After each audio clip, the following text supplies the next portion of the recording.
Okay, class 12 MCA हम लोग का चल रहा था issue of shares companies account का। अब तक हमने क्या क्या कर लिया है वो देख लेते हैं और उसके बाद क्या क्या पार्ट बाकी है वो। मोस्टली 3 to 4 लेक्चर्स और लगेंगे तब जाके चैप्टर कंप्लीट होगा। अब तक हमने किया है पब्लिक इश्यू, नॉर्मल समझते क्वेश्चन नंबर 1 and 2, मैंने यहाँ पे क्वेश्चन नंबर भी लिखा है। फिर at discount, at premium, over subscription, under subscription, calls in arrears, calls in advance. अब 8th पॉइंट जो हमको करना है वो है for consideration other than cash. अब इसका मतलब क्या होता है कि हमने शेयर्स इश्यू किए लेकिन हमको बदले में कैश नहीं मिल रहा, अदर देन कैश, या तो हमको एसेट मिलेगा या फिर हम किसी प्रमोटर को इश्यू कर रहे हैं। तो फिलहाल आप लोगों को 12th स्टैंडर्ड को इसमें कोई सम नहीं किया होगा, सिर्फ जनरल एंट्री है, जस्ट रिविजन के लिए, जस्ट गो थ्रू करने के लिए। सीए में इससे रिलेटेड भी सम्स दिया है तो मैं आपको क्वेश्चन नंबर सेंड कर दूंगी। जब हम लोग ये वाला आता है कोई एसेट वगैरह खरीदते हैं तो उसको हम पे करने की बजाय उसको बोलते हैं कि भाई हमारी कंपनी के शेयर्स लें, तो हमारा शेयर होल्डर बन जाए। तो तब यहाँ पे 2 एंट्री आती है। फर्स्ट हमने एसेट परचेस किया तो asset account debit to vendor, vendor यानी जिससे हम लोग परचेस करें, सेलर अकाउंट। तो asset account debit to vendor account, ये हमने एसेट परचेस किया।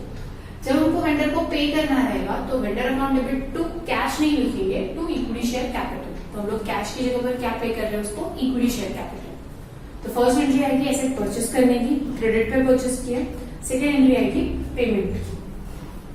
अगर प्रमोटर्स कौन होते हैं, जो हमारी कंपनी को फॉर्म करते हैं, उसके बाद वो कंपनी शेयर होल्डर्स को सौंपते हैं और साइड में हट जाते हैं। तो प्रमोटर्स है या जो ट्रस्टीज है उनको भी अगर उनकी सर्विस के लिए पैसे लेने की बजाय वो अगर शेयर्स लेते हैं तो उसकी एंट्री हम करेंगे goodwill account debit to share capital account. Goodwill मतलब रेपुटेशन क्रिएट किया, तो गुडविल आ जाएगा हमारे एसेट साइड में, शेयर कैपिटल हो जाएगा लायबिलिटी साइड में, एक डेबिट एक क्रेडिट, दोनों अकाउंट। तो ये 3 एंट्रीज सिर्फ आप लोगों को जस्ट इन्फॉर्मेशन के लिए दी हुई है, सीए को सम दिया हुआ है इससे रिलेटेड। अब जो मेन पार्ट है पूरे चैप्टर का, जिसमें सबसे ज्यादा क्वेश्चंस आने वाले हैं, जो सबसे ज्यादा कंफ्यूजिंग पार्ट है वो है 4 फीचर और उसके बाद है रीइश्यू। अब 4 फीचर मतलब होता है, हमने लास्ट लेक्चर में देखा था कि कॉल्स इन एरियर्स क्या होता है। हमने रिमाइंडर दिया, सामने वाले ने या तो फर्स्ट कॉल पे नहीं किया, सेकंड कॉल पे नहीं किया, कभी भी तो अलॉटमेंट मनी पे नहीं करते। तो 3-4 रिमाइंडर भेजा, सामने वाला रिस्पॉन्ड नहीं कर रहा है, तो हम क्या करेंगे, जितने भी शेयर्स हमने उसको इश्यू किए ना वो कैंसिल कर देंगे। कैंसिल कर देंगे मतलब शेयर होल्डर की लिस्ट से उसका नाम हटा देंगे कि अभी ये जो 1000 शेयर्स है, सपोज मिस्टर बी को इश्यू किया, तो अभी मिस्टर बी का उन 1000 शेयर पे कोई हक नहीं है, वो हमारी कंपनी के शेयर होल्डर नहीं है। तो हम क्या करेंगे, शेयर होल्डर की लिस्ट से उसका नाम हटा देंगे। इन केस अगर वो बेचने चाहता है उन शेयर्स को तो वो नहीं बेच पाएगा। ये सारी चीजें कब होगी, जब आईपीओ होगा, इनिशियल पब्लिक ऑफरिंग। अगर आप मार्केट से परचेस कर रहे हो तो आपको तो फुल पेमेंट करना है, वहां पर कॉल का सिस्टम ही नहीं होता। तो अगर आईपीओ में आप शेयर्स परचेस कर रहे हो और आप पूरा अगर कॉल मनी जितना भी है पे नहीं करते हो, आपका नाम वहां से हट जाएगा। नाम हटेगा वो ठीक है, अब नुकसान क्या होगा कि जितना आप पे कर चुके हो ना, सपोज आपने एप्लीकेशन मनी पे कर दिया, अलॉटमेंट मनी पे कर दिया, फर्स्ट कॉल और सेकंड कॉल नहीं पे किया, तो जो एप्लीकेशन अलॉटमेंट मनी है ना वो भी आपको रिफंड नहीं मिलने वाला। तो 4 फीचर में शेयर होल्डर को तो बहुत नुकसान, कंपनी को फायदा है। कंपनी को फायदा ये है ना कि वो शेयर्स तो उसने कैंसिल कर दिए, अब वो शेयर्स वापस कंपनी के पास आ गए एंड कंपनी इनको री इश्यू कर सकती है। तो कंपनी री इश्यू करेगी, कंपनी को वापस पैसे मिल जाएंगे, प्लस जो पुराना शेयर होल्डर था जिसने बेचारे ने कॉल नहीं भरा, उसने जितने पैसे भरे थे ना वो भी कंपनी के पास है, कंपनी वो पैसे वापस रिटर्न ही नहीं करेगी। तो यहाँ पर कंपनी को फायदा हो जाता है, बट कंपनी को थोड़ा नुकसान भी होता है, क्योंकि जब सेकंड टाइम वो शेयर री इश्यू करती है ना तब वो पूरे 10 रुपए में नहीं कर सकती। जैसा होता है ना, सेकंड हैंड चीज हो गई है, तो सेम वे में शेयर भी ना सेकंड हैंड हो जाता है। एक से कैंसिल किए, कंपनी ने वापस लिए, फिर वापस इश्यू कर लिए, तो उसको इश्यू करना पड़ेगा डिस्काउंट पे या कंपैरेटिवली कम प्राइस पे। तो ये सारी चीजें हम लोग अभी आगे देखेंगे। 4 फीचर में मतलब होता है cancellation of share already issue. अब 4 फीचर में 2 चीजें, या तो आपका जो ओरिजिनल शेयर था प्रीमियम पे इश्यू किया रहेगा या डिस्काउंट पे। पार पे किया तो कोई प्रॉब्लम ही नहीं है, प्रीमियम एंड डिस्काउंट पे किया तो फर्क पड़ता है। एंड प्रीमियम में भी अगर प्रीमियम ऑलरेडी रिसीव हो चुका है वो एक पार्ट है, या फिर प्रीमियम रिसीव नहीं हुआ। डिस्काउंट में तो ये हो ही नहीं सकता क्योंकि डिस्काउंट रिसीव तो होता नहीं है। तो हमने कितने टाइप के सम्स और बाकी अभी, premium receive, premium not receive, discount फिर आता है री issue of features of shares, and last आपके दो सम्स दिए हैं डिफरेंट कंडीशन इन सेम सम। जैसे बिल्स ऑफ एक्सचेंज में ना 4-5 अलग अलग कंडीशंस दी रहती थी, फिर एंट्री करनी थी, वैसे ही यहाँ पर 2-3 कंडीशंस दी रहेगी, अलग अलग कंडीशन, एक दूसरे से कोई रिलेशनशिप नहीं है उनका, और आपको सिर्फ एंट्री करनी है कि सपोज इसने शेयर फोरफिट किया, इश्यू किया, मिस्टर ए का क्या एंट्री करोगे, मिस्टर बी ने ये किया, उसकी क्या एंट्री करोगे। ठीक है, तो अभी हम आते हैं आज के पहले पार्ट पे। ये एंट्रीज प्लीज एडजस्टमेंट बुक में लिख के जरूर ले लेना, ये 3 एंट्रीज, एंड हर्ज आपको तो अच्छे से लिखना है क्योंकि आपको इससे रिलेटेड सम्स भी है। तो वेंडर को या जब हम ऐसे परचेस करते हैं तब किस तरह से पे करते हैं उससे रिलेटेड एंट्री। एक बार वापस बता देती हूँ, एसेट टू वेंडर हम लिखेंगे क्या, being asset purchase on credit. यहाँ पर हमने पेमेंट किया, vendor account debit to equity share capital, bank की जगह पर equity share capital. Being allotment of dash shares, dash मतलब जितने भी नंबर ऑफ शेयर्स आपको सबने दिया है, number of shares issue at the rate जितने में भी इशू किया फुल्ली पेड होता है, इसमें कॉल वॉल का कोई सिस्टम नहीं है। सेकेंड यहाँ पर जब आप प्रमोटर को इशू करें तो account debit to share capital. अब जब प्रीमियम है फोरफिट किया आपने, ओरिजिनल इश्यू था प्रीमियम पर, यहाँ पे प्लीज ध्यान से सुन लेना, इसकी एंट्रीज में लिखाऊंगी उसके बाद सम करेंगे, आज हम ये दोनों सम करेंगे 10 और 11 का। तो ओरिजिनल इश्यू किया हमने प्रीमियम और प्रीमियम रिसीव्ड हो चुका है। अब जो लॉ है, जो कंपनीज एक्ट है, उसने बोला है कि एक बार आपको प्रीमियम रिसीव हो गया ना तब उसको रिफंड नहीं करोगे, ना ही आप उसको डेबिट करोगे, क्योंकि जब हम प्रीमियम रिसीव करते हैं तो हम उसको क्रेडिट करते हैं। क्रेडिट क्यों? क्योंकि प्रीमियम हमारी लायबिलिटी है, हम उसको शेयर कैपिटल के साथ में दिखाते हैं, securities premium, balance sheet liability side. तो उसको कैंसिल करने के लिए क्या करना पड़ेगा, डेबिट करना पड़ेगा। तो लॉ ने बोला कि एक बार प्रीमियम रिसीव हो गया है तो उसको कैंसिल नहीं करना। प्रीमियम नॉट रिसीव, नहीं रिसीव हुआ तो फिर उसको कैंसिल कर दो। तो ये सब एंट्रीज अलग अलग जाएगी। तो पहले हम इन दोनों की अलग अलग टाइप में एंट्रीज देख लेते हैं, फिर इससे रिलेटेड सम्स करेंगे। आज हम लोग ये प्रीमियम वाला पार्ट पूरा करेंगे, नेक्स्ट लेक्चर में डिस्काउंट और ये रीइश्यू स्टार्ट करेंगे। तो अभी पहले मैं इसकी एंट्रीज लिखवा देती हूँ। ओके, तो सबसे पहले हम लोग एंट्रीज देख लेते हैं कि if the premium is already received, हमारा फोरफीचर का पार्ट चल रहा है, सबसे ज्यादा इंपॉर्टेंट वाला पार्ट। फोरफीचर मतलब आप शेयर्स को कैंसिल कर चुके। तो अगर आपने ऑलरेडी प्रीमियम रिसीव हो गया, सपोज प्रीमियम उन्होंने अलॉटमेंट पे रखा था और जो मिस्टर बी है जिसने शेयर्स का अमाउंट पे नहीं किया, उसने फर्स्ट कॉल के बाद पे नहीं किया, तो वो प्रीमियम ऑलरेडी पे कर चुका है।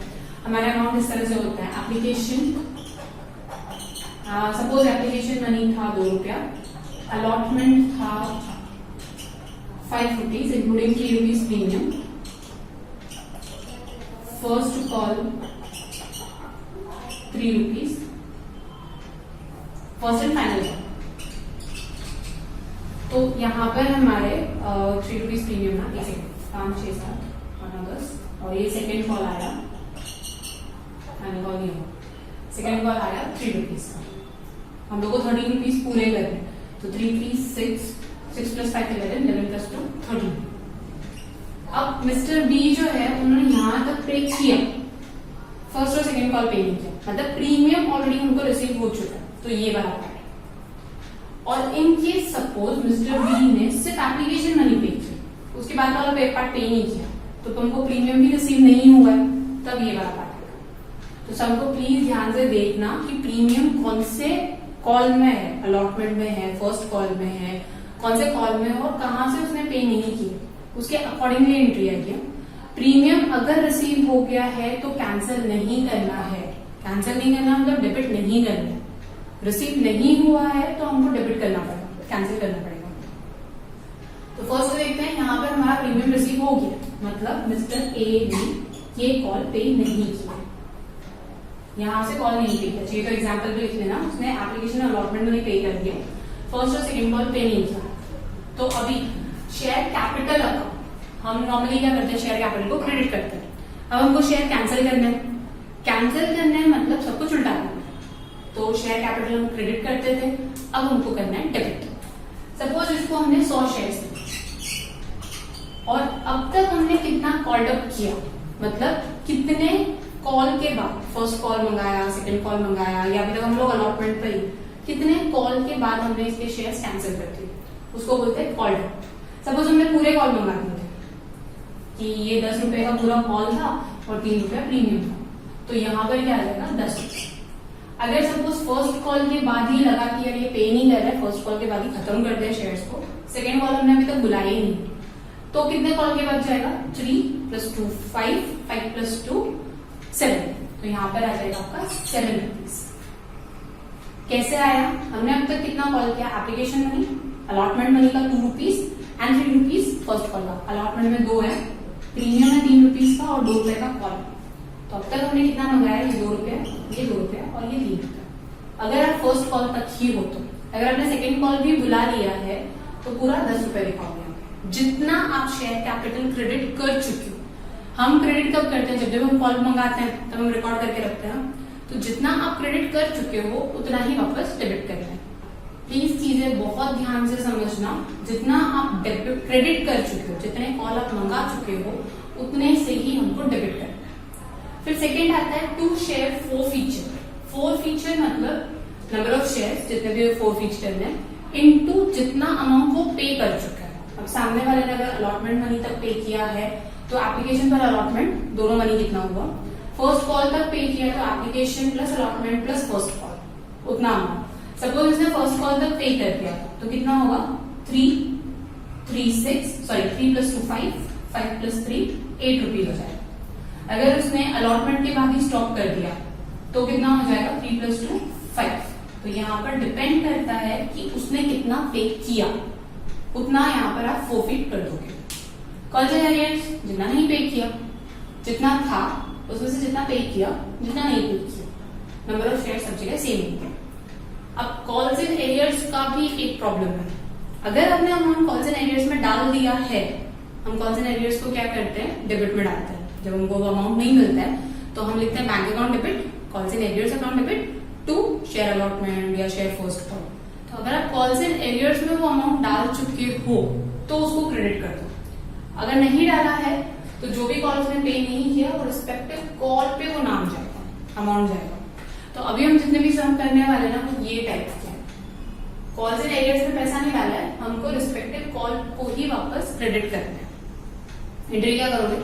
Share capital account debit to forfeiture share forfeiture account, या इसको फोरफिटेड शेयर्स भी बोलते हैं, बट सब जगह यही नाम यूज करना है, share forfeiture account to calls in arrears account. ये इतनी ही एंट्री है। कॉल्स इन एरियर्स की जगह पर हम या तो इक्विटी शेयर फर्स्ट कॉल लिख सकते हैं, इक्विटी शेयर सेकंड कॉल लिख सकते हैं। अगर आप कॉल्स इन एरियर्स में अमाउंट ट्रांसफर कर चुके हो तो उस अकाउंट को हमको यहाँ पे क्रेडिट करना है। नहीं किया है तो हमको यही 2 अकाउंट दिखाना है, जो भी आपका कॉल बाकी रहेगा उसके हिसाब से।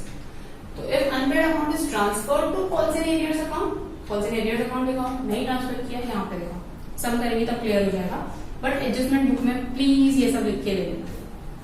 सेकेंड केस आता है अगर हमको प्रीमियम रिसीव नहीं हुआ, सेम एंट्री है, सिर्फ इक्विटी शेयर प्रीमियम एक्स्ट्रा आ जाएगा।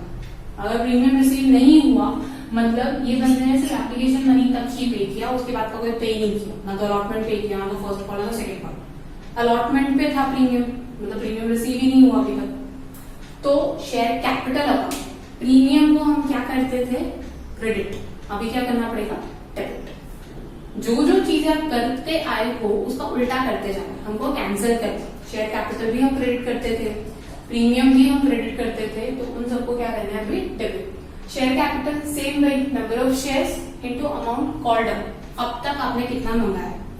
Securities premium, number of shares into जितना भी अमाउंट ऑफ प्रीमियम रहेगा। 2 share forfeited, number of shares into paid up, कितना अमाउंट उसने पे कर दिया। Last calls in arrears, number of shares into amount not paid, कितना अमाउंट उसने पे नहीं किया। या फिर कॉल्स इन एरियर्स की जगह पे क्या लिख सकते हो? To equity share first call account, to equity share second call account. क्योंकि जब हम रिकॉर्ड करते हैं ना तो हम लोग क्या लिखते हैं? Equity share first call account debit to equity share capital. First call को हम क्या करते हैं? डेबिट। अभी क्या करेंगे? क्रेडिट। तो ये दोनों टाइप के सम्स है आपके कोई एक ही क्वेश्चन में, नहीं सॉरी अलग अलग क्वेश्चन। ये दोनों टाइप के सम्स है आपके क्वेश्चन नंबर 10 में, जिसमें एक इंसान ने प्रीमियम पे किया है, दूसरे इंसान ने प्रीमियम पे नहीं किया। तो ये दोनों एंट्रीज आपकी एक ही सम में आएगी। पहले वो सम कर लेते हैं, उसके बाद हम एक सम और करेंगे, प्रीमियम वाला पार्ट खत्म होगा। लेक्चर थोड़ा सा भी बड़ा बड़ा होना शुरू होगा क्योंकि मैंने आप लोगों को बोला था कि मुझे एक एक चैप्टर खत्म करना है। जो भी कंटिन्यूसली चैप्टर्स चल रहे हैं उनको पहले एंड करना है, फिर 1 वीक आपका रिविजन रखना है और फिर आगे के लेक्चर चालू करूंगा। तब तक रिद्धि सिद्धि भी वापस आ जाएगी, तो हमारा ये चैप्टर कंप्लीट हो जाएगा, फिर हम आगे के चैप्टर्स कंप्लीट कर सकते हैं। तो अभी प्रीमियम, तो स्टार्ट करते हैं question number 10। Suman limited issued equity shares of ₹10 each at a premium of ₹3 पर शेयर पेबल एज। तो ये एप्लीकेशन पे 5 ब्रैकेट पे दिया हुआ है इंक्लूडिंग प्रीमियम, यानी कि ₹2 अलॉटमेंट पे और ₹3 प्रीमियम पे। फिर फर्स्ट कॉल है 2.5 का, 25 नहीं है वो 2.5 है। 2.5 यानी हम लोग इसको इस तरह से लिख सकते हैं 2.50, सेम है, ₹2.5 का एक कॉल है। फाइनल कॉल है सेम 2.5 का। अशोक फेल्ड टू पे allotment and first call on 200 shares. Directors forfeited his share after first call. ये पार्ट इंपॉर्टेंट है, उसके शेयर कब फोरफिट हुए? After first call. मतलब अब तक कितना कॉल्ड अप हुआ था? सिर्फ फर्स्ट कॉल था। मतलब अशोक के केस में अब तक कितना पैसा मंगा लिया था? एप्लीकेशन मनी, अलॉटमेंट मनी और फर्स्ट कॉल मनी, मतलब 7.5 रुपीज ही मंगाया था। तो शेयर कैपिटल को आप कितने से मल्टीप्लाई करोगे? 7.5 तक, जितने तक मंगाया है। सेकेंड है mister Atul failed to pay first call and final call on the 100 shares and his share forfeited after final call। मतलब अतुल के केस में हम पूरे ₹10 मंगा चुके हैं क्योंकि फाइनल कॉल तक हो चुका है। तो अतुल का शेयर कैपिटल कितने से डेबिट होगा? ₹10 से। ये चीजें अगर क्लियर नहीं हुई तो आगे भी प्रॉब्लम होते जाएगी। कौन से कॉल के बाद हमने शेयर फोरफिट किया? फर्स्ट केस में after first call. After first call मतलब एप्लीकेशन मनी का हमने कॉल किया, मतलब वो तो मिल ही गया। अलॉटमेंट मनी का कॉल किया एंड फर्स्ट कॉल। तो अब तक अशोक को इतना भर देना था, ₹3, ₹5 और ₹2.5, और अतुल को फाइनल कॉल के बाद किया, मतलब अतुल को पूरे ₹10 भर देने चाहिए थे, तो इन दोनों ने तो नहीं भरे। Show general increase for 4 feature of share of mister Ashok and mister Atul. तो हमको पूरी इंक्रीज नहीं करनी है, एप्लीकेशन मनी, अलॉटमेंट मनी वगैरह कुछ भी नहीं करना है। हमको सिर्फ 2 एंट्री पूछी है कि ये दोनों जो शेयर होल्डर्स है, जब उनके शेयर्स फोरफिट होंगे तो एंट्रीज क्या आएगी। अगर नॉर्मली अगर पूरी एंट्री भी पूछी होती तो हम पहले एप्लीकेशन का फर्स्ट एंट्री करते हैं, रिकॉर्ड का एंट्री, फिर अलॉटमेंट का रिकॉर्ड का एंट्री, पेमेंट का एंट्री, फर्स्ट कॉल का record payment, final call record payment, और उसके बाद ये दोनों एंट्रीज पास कर देते हैं। इनफैक्ट ये जो अशोक है उसके केस में फर्स्ट कॉल के बाद ही पहले फोरफिट की एंट्री आती है, उसके बाद सेकेंड कॉल की एंट्री आती है। तो पहले देखते हैं मिस्टर अशोक एंट्रीज। अब मिस्टर अशोक का कब क्या रीपे किया उसने? Ashok first call 200 shares, allotment money and first call. अब मिस्टर अशोक ने प्रीमियम नहीं पे किया क्योंकि अलॉटमेंट पे प्रीमियम था, तो इसने प्रीमियम नहीं पे किया। जब प्रीमियम नहीं पे करते हैं तो हम प्रीमियम को कैंसिल करते हैं। तो फर्स्ट एंट्री आएगी आपकी share capital, equity share capital, capital account. अब आपको चाहिए तो वर्किंग नोट बना सकते हो, नहीं चाहिए तो मैं यहीं पे ब्रैकेट में लिख रही हूँ कि किस तरह से कैलकुलेशन हुई है। वर्किंग नोट में भी यही कैलकुलेशन वापस दी हुई है, तो अगर आप वर्किंग नोट बनाना भूल जाते हो, कुछ होता है तो यहाँ पे लिख लो, ज्यादा बेटर है। इसके शेयर्स कितने थे? 200 शेयर्स। कितना कॉल्ड अप हुआ था अब तक? 7.5 आफ्टर फर्स्ट कॉल। 7.5 तक इसको अब तक कॉल किया। फिर इसने प्रीमियम नहीं भरा है तो प्रीमियम कैंसिल। सिक्योरिटीज प्रीमियम,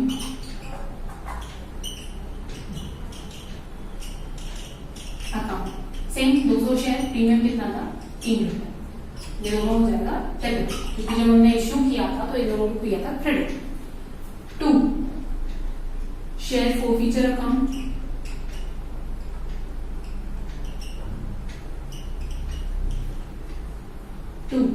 अब इसने कितना भर दिया है? इसने अलॉटमेंट नहीं भरा, इसने फर्स्ट कॉल नहीं भरा, मतलब एप्लीकेशन में नहीं भरा, तो एप्लीकेशन से मल्टीप्लाई करेंगे। जितना भरा उसको डालते हैं हम फोरफीचर में, जितना नहीं भरा है उसको डालते हैं हम या तो कॉल्स इन एरियर्स में या फिर जो भी आपने नाम लिखे थे उसमें।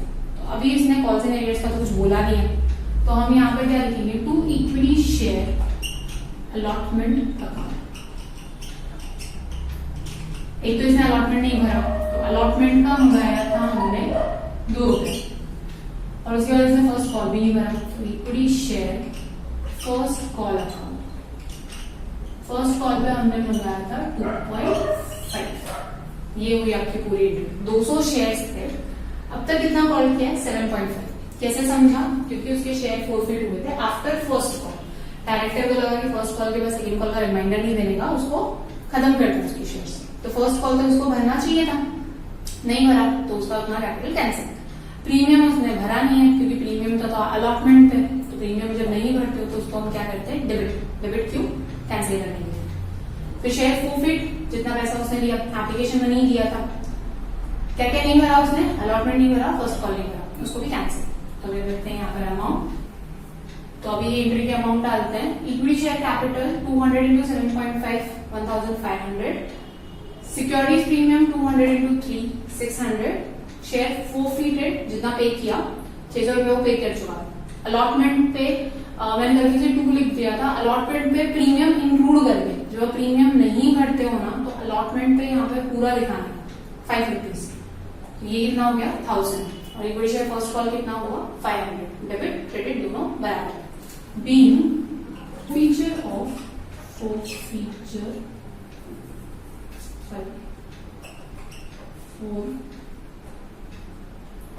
feature of 200 shares on non-payment of allotment and first call account। हमने एंट्री क्यों पास की? क्योंकि हमने फोरफिचर किया 200 शेयर्स को। क्यों किया? क्योंकि उसने अलॉटमेंट मनी फर्स्ट कॉल नहीं पे किया। अब सेकंड केस में जो मिस्टर अतुल है उसने तो बेचारे ने प्रीमियम पे किया है, मतलब ये वाला नहीं आएगा, बाकी चीजें आएगी वैसे। तो इसका भी एंट्री तो वही होगा, इक्विटी शेयर कैपिटल। इसके टाइम पे कितना मंगा चुके हैं? एक तो 100 शेयर है इसके, और अब तक कितना आ चुका है 10 रुपीज, क्योंकि इसका हमने कब फोरफिट किया था आफ्टर फाइनल कॉल। तो फाइनल कॉल तक हम इतना कॉल अप कर चुके हैं। प्रीमियम भरा हुआ है क्योंकि अतुल क्या फेल हुआ था first call and final call, allotment में प्रीमियम भर दिया, प्रीमियम को डेबिट नहीं करना। 2 शेयर फोरफिचर अकाउंट। अब इसने कितना भरा है? इसने सेकेंड कॉल, फर्स्ट कॉल और सेकेंड कॉल नहीं भरा, इसने अलॉटमेंट मनी भरा हुआ है और एप्लीकेशन मनी भरा हुआ है, यानी इसने 5 रुपीज भरा। अब हमने यहाँ पे क्या किया, जब हम प्रीमियम को डेबिट करते हैं तो यहाँ अलॉटमेंट में भी आपको प्रीमियम को ऐड करना है। हमने प्रीमियम को डेबिट नहीं किया तो अलॉटमेंट में से भी प्रीमियम निकाल दिया। फोरफिचर कैसे आया? एप्लीकेशन का 3 रुपया और अलॉटमेंट का 2 रुपया। अलॉटमेंट का 2 ही रुपया लिया क्योंकि हमने प्रीमियम यहाँ पर दिखाया ही नहीं है। यहाँ प्रीमियम को डेबिट कर रहे हो तो इधर प्रीमियम ऐड करोगे अलॉटमेंट पे। यहाँ पे प्रीमियम नहीं दिखाया तो अलॉटमेंट में प्रीमियम नहीं ऐड करेंगे। 2 क्या क्या नहीं करा इसने? 2 equity share first call,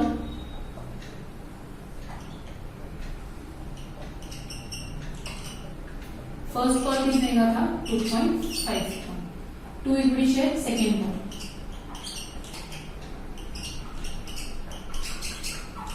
second call भी सेम 2.5 का। तो यहाँ पे हो गया 1000, यहाँ हो गया 500 और बाकी दोनों केसेस में हो गया 250, 260। तो ये हो गया पूरा इसका entry. Being same narration, being forfeiture 100 shares on non-payment of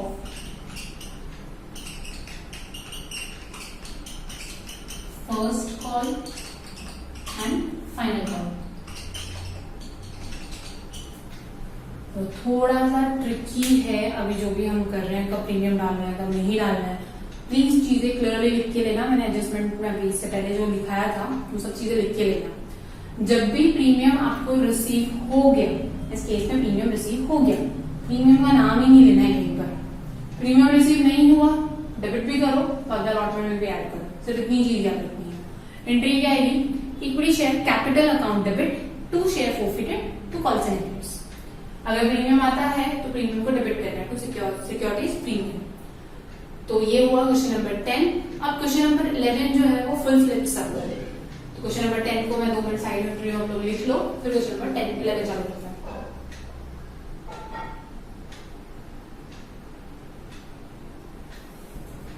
अब आते हैं क्वेश्चन नंबर 11 पर। यहाँ पर सारी एंट्रीज करनी है। Shraddha limited issued 1 lakh equity shares यहाँ पे ध्यान से देखना, पिछला सम जो मैंने ऑनलाइन बताया था उसमें रुपीज लिखा हुआ था 12 लाख, यहाँ पे सीधा लिखा है 1 लाख इक्विटी शेयर, तो ये नंबर ऑफ शेयर्स ही है, रुपीज में नहीं है। Of ₹10 each at a premium of ₹2 per share payable as your application, file for allotment। आपको अलॉटमेंट यहाँ पे क्वेश्चन में नहीं दिया है कि ₹2 प्रीमियम है या 3 अलॉटमेंट है, बट कोई इन्फॉर्मेशन नहीं दी है तो जनरली प्रीमियम अलॉटमेंट के साथ ही आता है। तो प्रीमियम आ गया अलॉटमेंट के साथ में ₹2 और बाकी का कितना ₹3 वैसे वो अलॉटमेंट का है। फिर ₹4 and first and final call, application received 1,20,000, तो ये है सम ओवर सब्सक्रिप्शन का, ओवर सब्सक्रिप्शन। सम पढ़ते ही आपको क्लिक होना चाहिए कि कौन सा सम किस टाइप का है, क्या क्या एंट्रीज हुई हो सकती है। तो ओवर सब्सक्रिप्शन में जब हम एप्लीकेशन मनी को शेयर कैपिटल में ट्रांसफर करते हैं तब या तो रिफंड होगा या तो एडजस्ट होगा। नेक्स्ट क्या बोला है, एंड प्रो रेटा अलॉटमेंट वाज मेड, इसके आगे भी एक लाइन दी हुई है कि अलॉटमेंट में एडजस्ट किया, बट इन केस अगर लाइन नहीं दी होती तो प्रो रेटा का मतलब ही होता है कि जितना भी अमाउंट आपको एक्स्ट्रा मिला हुआ है वो हमको एडजस्ट करना है। अब 1,20,000 में 20,000 शेयर्स का अमाउंट हमको एक्स्ट्रा मिला एप्लीकेशन, मतलब 60,000 रुपीज हमको अलॉटमेंट में एडजस्ट करना है। ठीक है, उसके बाद Vinita who allotted 200 shares failed to pay first and final call, हर शेयर वे फोरफिटेड। अब यहाँ पर ये नहीं दिया हुआ कि कितने कॉल बाद फोरफिट हुआ, तो फर्स्ट एंड फाइनल कॉल उसको नहीं पे किया, मतलब फाइनल कॉल तक सब चल ही रहा, फाइनल कॉल के बाद उसके शेयर्स को फोरफिट कर दिया। तो फर्स्ट एंड फाइनल कॉल यहाँ पर ये फोर्थ कॉल ₹4 जो था वो उसने पे नहीं किया, मतलब ये प्रीमियम तो पे कर चुकी है, तो चलो एक टेंशन तो खत्म। अब पास journal entries in the books of Shraddha limited and show balance sheet, सारी एंट्रीज पास करनी है स्टार्टिंग से, एप्लीकेशन मिला, रिकॉर्ड किया वगैरह सब कुछ। एंड लास्ट में हमको वो फोरफिट की एंट्री करनी है, लास्ट वाली एंट्री। तो पहले एंट्री करते हैं हम लोग, एप्लीकेशन मनी मिला, बैंक अकाउंट डेबिट। अब कैलकुलेशन में यहीं पर शो कर रही हूँ क्योंकि वर्किंग नोट में करने से ज्यादा तो आप भूल जाते हो, ब्रैकेट में यहीं पर रहेगा तो ज्यादा बेटर है। हमको एप्लीकेशन कितनी मिली 1,20,000 और इस पर एप्लीकेशन मनी था कितना ₹3, तो 3,60,000 रुपीज मिला आपको एप्लीकेशन। इसको हम डालते हैं टू इक्विटी शेयर एप्लीकेशन। मैं नरेशन नहीं लिख रही हूँ क्योंकि सेम नरेशन तो आएगा। Being equity share application money received on 1,20,000 shares at the rate of ₹3 each. मेरे को जगह कम पड़ने वाली है, इस साइड नहीं बना सकते क्योंकि जर्नल एंट्री पूरा आएगी। And Ashwin please journal entry का फॉर्मेट इस तरह से होता है, पर्टिकुलर्स की स्पेस ज्यादा होती है, डेबिट का अमाउंट कम होता है, क्रेडिट का अमाउंट कम होता है, मतलब स्पेस कम होती है। आपने लास्ट टाइम हाफ पेज में डेबिट क्रेडिट किया है, हाफ पेज में पर्टिकुलर किया, इस तरह से नहीं चलता है, प्लीज फॉर्मेट प्रॉपरली देख लें। सेकेंडरी है इसको ट्रांसफर करना, तो इक्विटी शेयर एप्लीकेशन अकाउंट 2, मतलब 3,60,000 को हमको ट्रांसफर करना है। कहां पर ट्रांसफर होता है, इक्विटी शेयर कैपिटल अकाउंट। लेकिन हमारी एप्लीकेशन तो थी सिर्फ 1 लाख की, तो 1 लाख इंटू 3 लाख ट्रांसफर हो जाएंगे आपके कैपिटल में, ये इसके सामने है। बाकी का जो है वो एडजस्ट करना है इक्विटी शेयर अलॉटमेंट अकाउंट में, ये आ जाएगा 60,000। 60,000 कैसे आया, 20,000 शेयर्स एक्स्ट्रा मिल गए थे हमको, उनको 3 से मल्टीप्लाई किया तो 60,000, ये हो गई सेकेंड। अब उसके बाद अलॉटमेंट का पहले रिकॉर्ड करेंगे। अब अलॉटमेंट की रिकॉर्डिंग कैसे होगी, equity share allotment account debit, और अलॉटमेंट से हम 1 लाख पे ही आ जाएंगे क्योंकि हमने इतने शेयर्स इश्यू किए तो इतने पे ही अलॉटमेंट करना है, इतने से ही अलॉटमेंट मनी होगा। 5 लाख का अलॉटमेंट 2। अब अलॉटमेंट मनी में 2 चीजें थी, equity share capital, share capital में कितना जाएगा 1 लाख इंटू कैपिटल का था ₹3 यानी 3 लाख, और बाकी का जाएगा 2 इक्विटी शेयर। अब ये जो ब्रैकेट वाला अमाउंट है ना वो आप इस तरह से ऐसे लिख लेना साइड साइड में, तो आप लोग जब रेफर करोगे ना सम, तब भी पता रहेगा कि हमने किसको किससे मल्टीप्लाई किया, किस तरह से अमाउंट आया। टू सिक्योरिटीज प्रीमियम,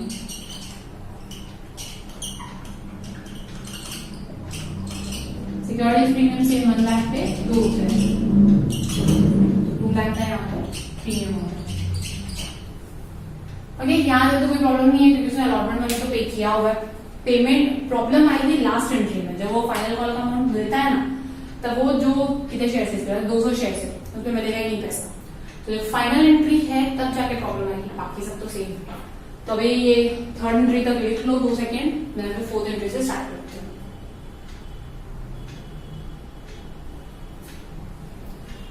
ठीक है, अभी इसको रफ कर देते हैं। फोर्थ एंट्री आएगी आप लोगों की, तो फोर्थ एंट्री आएगी, हमने अब तक किया था अलॉटमेंट मनी ड्यू किया, अब अलॉटमेंट मनी मिलेगा। Bank account debit same 1 lakh पे पूरा मिल जाएगा, 5 रुपीज के हिसाब से 5 लाख रुपए। To equity share allotment account,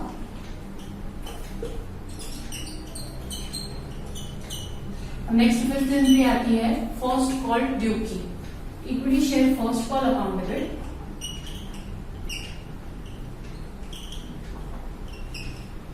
ये भी आएगी 1 लाख पे 4 रुपीज यानी 4 lakh. To equity share capital account,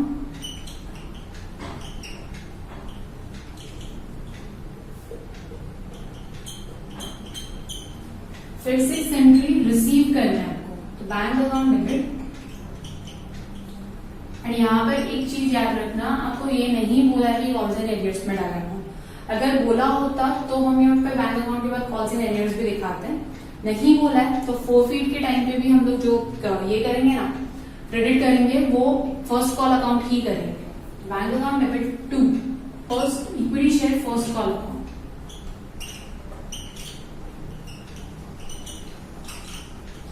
अब इसमें 4 लाख मिलना चाहिए था,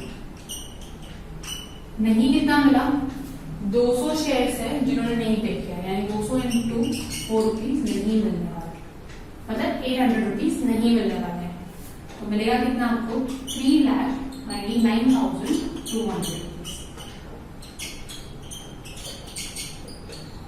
3,99,200 रुपीज मिल गया।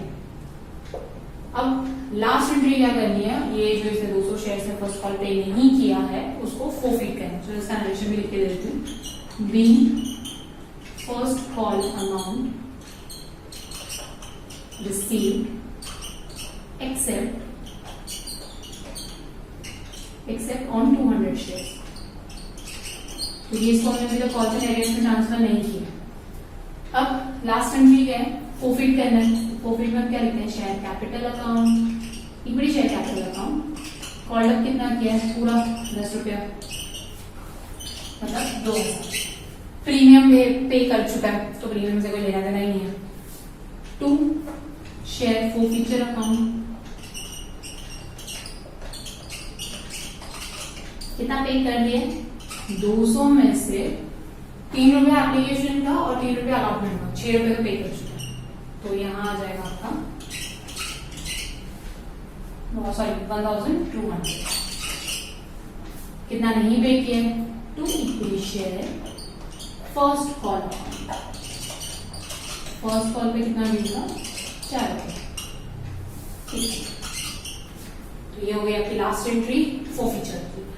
Being 200 share forfeited on non payment of first call amount. तो इस तरह से सम आ सकता है 10 मार्क का, पूरा आगे सब करते जानेगा। लास्ट में कौन सा कॉल पे नहीं किया है उसमें से उतना अमाउंट माइनस कर दोगे, क्योंकि हमको ये 200 शेयर पे 4 रुपया रिसीव ही नहीं होने वाला, 800 रुपीज रिसीव नहीं होंगे, और वही 800 रुपीज को हमने यहाँ पर दिखाया। ये जो इक्विटी शेयर फर्स्ट कॉल है ना, 4 लाख से डेबिट था, 3,99,000 क्रेडिट इधर किया, 800 क्रेडिट इधर किया, अकाउंट अल्टीमेटली कैंसिल ही हो रहा है। डेबिट था 4 लाख, यहाँ हमने क्रेडिट किया 399, यहाँ हमने क्रेडिट किया 800, दोनों मिलाकर 4 लाख का क्रेडिट हो गया। तो यहाँ तक हम लोग आज का लेक्चर कंप्लीट करते हैं, फिनिश कर रहे हैं। हमने किया क्वेश्चन नंबर 10, 11, इसमें था forfeiture when premium is received and when premium is not received. Next lecture में हम लोग करेंगे डिस्काउंट का सम, और उसके बाद हम करेंगे री इश्यू, फोफिजर के साथ री इश्यू।